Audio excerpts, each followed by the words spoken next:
जोहार झारखंड, जय झारखंड।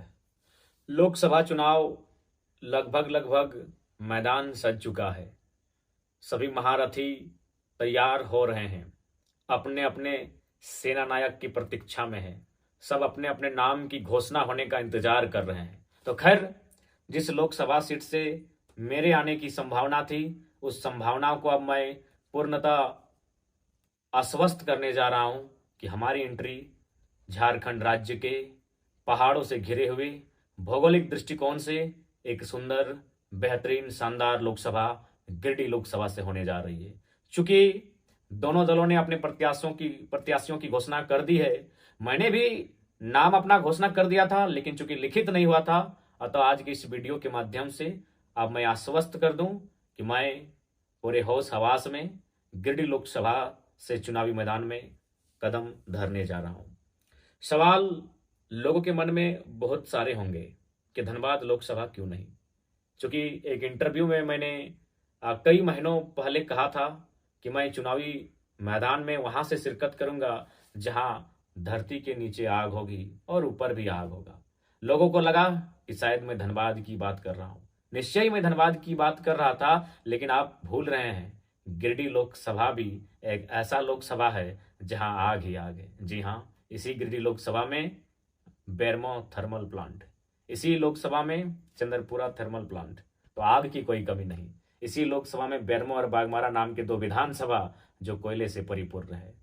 तो खैर, वह आग ही आग की बात तो गिरिडीह लोकसभा में भी है। अब एक सवाल ये कि धनबाद के स्थान पर गिरिडीह क्यों?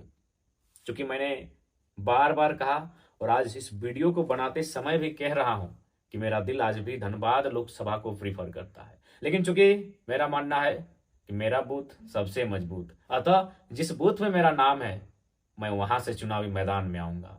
जिस मतदाता सूची में जहां से मेरा नाम है उस लोकसभा से मैं आना पसंद करूंगा।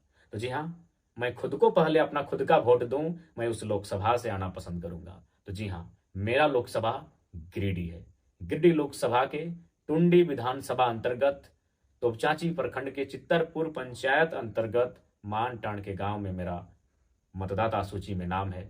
अतः गिरिडीह लोकसभा चुनावी मैदान में मेरी आने की तैयारी हो चुकी है और निश्चय ही आपके आशीर्वाद को लेकर गिरिडीह लोकसभा के चुनावी समर में मैं उतरने जा रहा हूं। आप सभी से आशीर्वाद की अपेक्षा रखता हूं।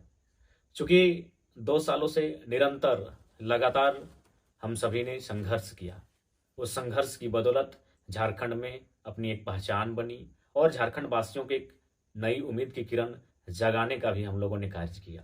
अतः अभिलाषा रखते हैं कि गिरिडीह लोकसभा के जनता जनार्दन भरपूर आशीर्वाद देंगे और अपने इस छोटे से नन्हे से भाई को, बेटे को दिल्ली की राजधानी में दस्तक देने के लिए वहां तक पहुंचाने का कार्य करेंगे।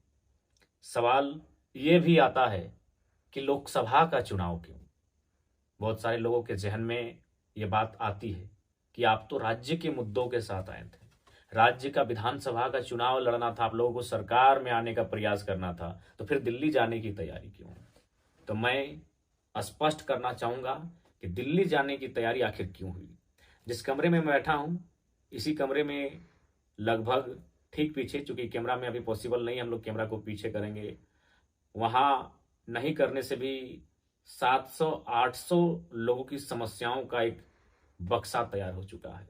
वो समस्याएं हैं जमीन की, वो समस्याएं हैं कल कारखानों में कंपनियों के द्वारा जमीन लिए जाने की, वो समस्याएं हैं बीसीसीएल, सीसीएल के द्वारा भूमि अधिग्रहण करने की।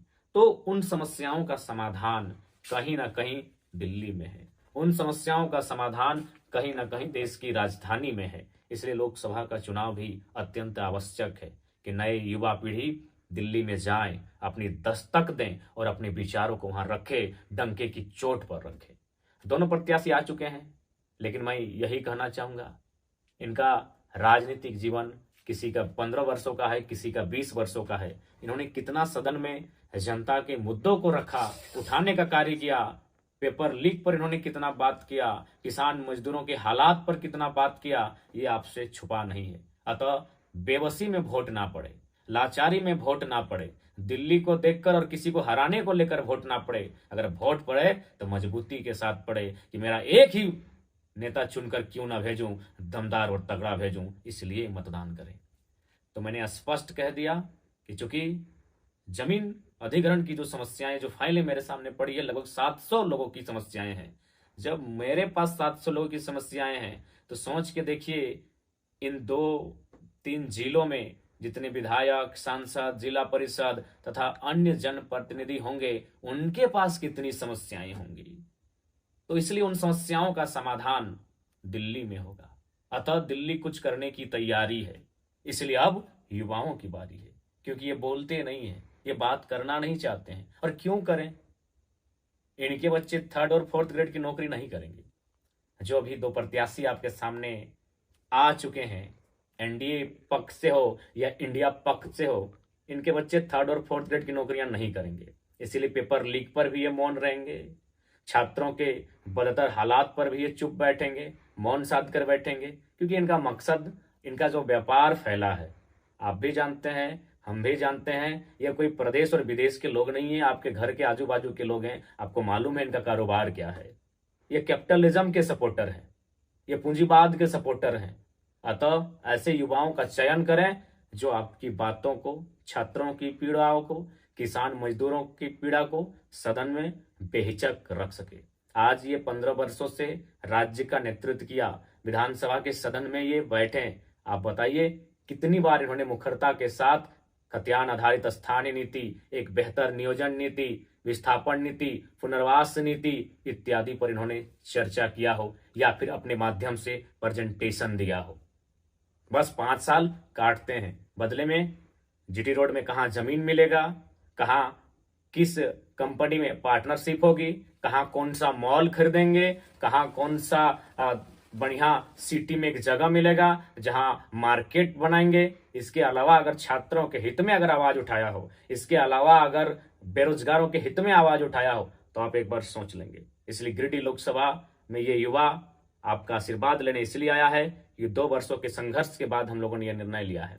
अतः गिरिडीह लोकसभा से चुनाव क्यों लड़ रहे हैं, गिरिडीह लोकसभा के नाते दिल्ली जाने की तैयारी क्यों है, संक्षिप्त में इस विषय पर हम लोगों ने बात किया। अतः उम्मीद करते हैं आपका आशीर्वाद, आपका प्यार आपके बेटे, आपके भाई को मिलेगा और दिल्ली में दस्तक देने की जो तैयारी है वो धाकड़ होगी। जोहार झारखंड।